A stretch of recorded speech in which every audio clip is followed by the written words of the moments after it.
Hindi ko lang alam kung sa Japan lang yan ginagawa or practice sa Japan. Pero kung titignan natin siguro sa ibang bansa, walang nag-mend ng sirang gamit, especially ng sirang pad. No, bakit? Kasi mahalaga. Ang tingin nila mahalaga yun. Kaya sabihin mo sa iyong katabi, mahalaga ka. Mahalaga ka. O sa kabila, sabihin mo din, mahalaga ka. Mahalaga ka. Kaya huwag natin sasayangin, no? Yung pagkakataon, yung puso natin, yung buhay natin. Alam niyo, mga kapatid, hindi mag-mend yung heart ninyo, hindi yan mabubuo hanggat hindi natin ipinagkakatiwala sa Panginoon. O hindi natin ibibigay sa Panginoon.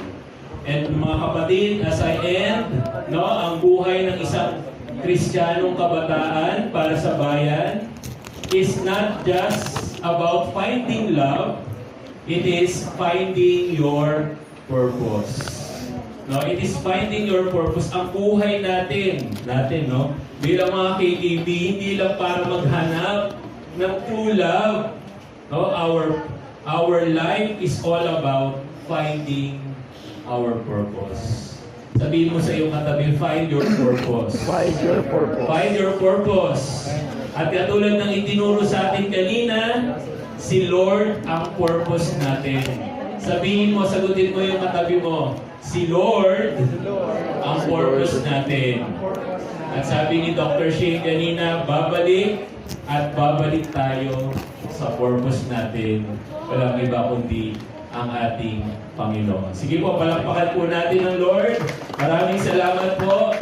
Dr. Shane, marami po kami natutunan sa inyo. We hope and we pray sa mga susunod pa pong mga activities, hindi lamang ng KKB, kundi ng kabuuan ng Life Group Network, ay makasama po namin kayo para mas marami pa kaming matutunan. Maganda siguro sa next activities, no, or sa mga upcoming activities, magkasama ang Gen Z, no, ang Millennials, Gen X, para magkaalaman na. Tama ba?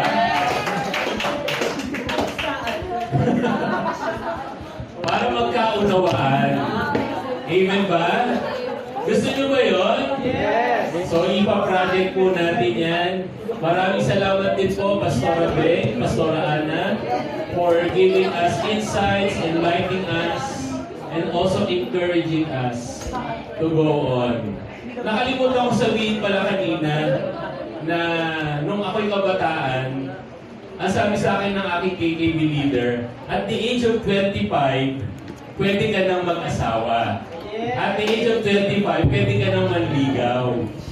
Nung umabot na ako ng 25, hindi ko na naisip yon. Sa totoo lang, hindi ko na naisip yon. Bakit? Kasi nag-enjoy ako sa paglilingkod sa Panginoon. Nag-enjoy ako sa paglilingkod sa Panginoon. Hindi ko alam na kaka-partner ko pala, kasama ko na sa ministry. No, nag-asawa ako at the age of 30 plus na, hindi ko napansin yon, hindi ko inisip yon. Pero during those years, inihahanda na pala kami ni Lord. Kaya huwag tayong magmadali, no? Huwag kayong magmadali. Sabihin mo sa iyong katabi, purutin mo nga para magising. Huwag kang magmadali. So, antayin mo ang perfect time ni God. Yun lamang po. Maraming salamat po. And God bless us all. Maraming salamat sa leadership ng KKB. Parang pakalaman natin ang ating mga leaders. Thank you very much and God bless. Pwede mo pasuyo dito. Thank you, Doc.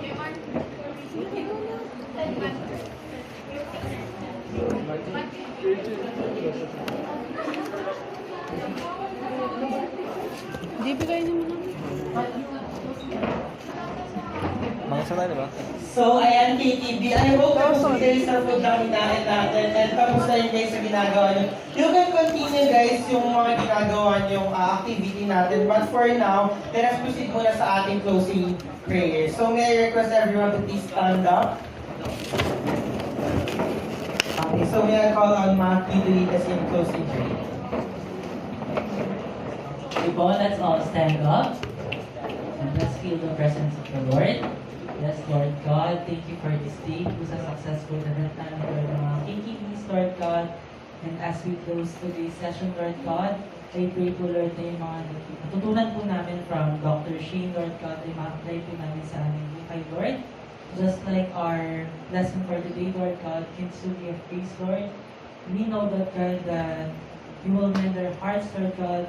You will heal our wounds, Lord God. And we know, Lord God, that you can restore our broken hearts, Lord God. We also pray din po, Lord, na yung will niyo po masunod sa buhay ng bawat isa sa amin, Lord. And as we leave this place, Lord, I pray po, Lord, that your covering, Lord, and your protection, Lord, mag-move sa buhay ng bawat kabataan na narito, Lord God. I pray for your protection, Lord God, for your grace and covering to be upon all of us, Lord God. And may your teachings, Lord God, Dr. Shin's teachings, be mended in our hearts, Lord God, na ma-apply po namin ito sa ayong mga buhay ng isa, Lord God. May you guide and bless each and every single one of us, and may the love of the Father, the blessings of the Son, and the sweet fellowship of the Holy Spirit be upon us all. Amen. So thank you everyone for attending. So quick photo up lang tayo in front. So may I request everyone to please come here sa stage para lang sa Victoria.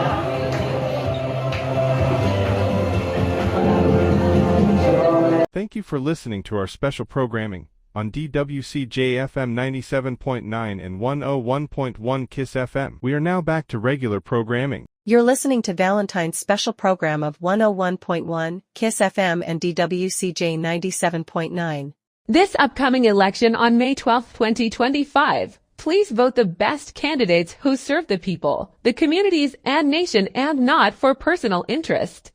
Vote wisely and responsibly. A friendly reminder from 101.1 KISS FM and DWCJ 97.9. Babes, kiss na mo. Teka, patunayan mo munang mahal mo ko. Ano ba ang best way? Madali lang. A, B, C. Yung ABC. A for abstain. Hugs lang muna, babes, kasi sa kissing nag-i-start lahat. Ha? And B for be faithful to your partner. Eh, ano yung C? And C, check mo. Pumunta sa pinakamalapit na social hygiene clinics and HIV testing centers. Maganda na ang sigurado. Isang paalala mula sa inyong DOH. 101.1